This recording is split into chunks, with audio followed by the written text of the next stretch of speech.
প্ৰথম পৰ্যায়ৰ লোকসভা নিৰ্বাচনৰ ভোটগ্ৰহণ 19 এপ্ৰিলত অনুষ্ঠিত হ'ব। যোৰহাট লোকসভা সমষ্টিৰ যোৰহাট আৰু টিয়ক বিধানসভা সমষ্টিৰ ভোটগ্ৰহণ কেন্দ্ৰৰ বাবে যোৰহাট চৰকাৰী উচ্চতৰ মাধ্যমিক বহুমুখী বালক বিদ্যালয়ৰ পৰা পুলিং প্ৰিজাইডিং বিষয়াসকল EVM লৈ ভোটগ্ৰহণৰ বাবে ৰাওনা হৈছে। এইবাৰ যোৰহাট বিধানসভা সমষ্টিত 176টা ভোটগ্ৰহণ কেন্দ্ৰ থকাৰ বিপৰীতে টিয়ক বিধানসভা সমষ্টিত 242টা ভোটগ্ৰহণ কেন্দ্ৰ আছে। যোৰহাট নিৰ্বাচনী জিলাত এইবাৰ মহিলাৰ দ্বাৰা 30টা ভোটগ্ৰহণ কেন্দ্ৰ আৰু তিতাবৰ নিৰ্বাচনী জিলাত মহিলাৰ দ্বাৰা 40টা ভোটগ্ৰহণ কেন্দ্ৰ পৰিচালিত হ'ব। ইতিমধ্যে আমি প্ৰস্তুতি সম্পূৰ্ণৰূপে সম্পন্ন কৰিছোঁ। আজি আমাৰ এই যোৰহাট গভ বইচৰ পৰা পলিং মেটেৰিয়েল আৰু EVM ডিষ্ট্ৰিবিউশ্যন হৈ আছে। আমি পুৱা 7টা বজাৰ পৰা মাতিছোঁ, তেখেতসকল আহি আছে।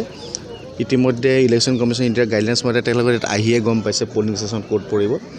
আৰু ইয়াৰ পৰা আমি ট্ৰান্সপৰ্ট চেলৰ ব্যৱস্থা কৰিছোঁ আমাৰ কোৰ্ট ফিল্ড আৰু GDSA ফিল্ডৰ পৰা। ইয়াৰ পৰা লৈ আমি তেখেতসকলক অকণমান আহাৰো গ্ৰহণ কৰিবলৈ ইয়াতে দিম।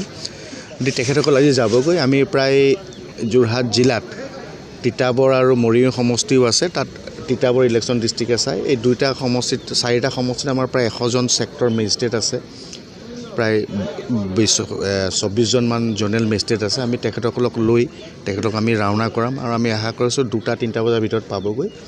আৰু কাইলৈ পুৱা 7টা বজাৰ পৰা আবেলি 5টালৈ ভোটদান হ'ব। আমি সেয়া প্ৰস্তুতি সমাপন কৰিছোঁ। আমি ৰাইজক অনুৰোধ কৰিছোঁ, ভোটাৰ ৰাইজক আহক ৰাইজ হিলদল ভাঙি ভোট দিয়ক।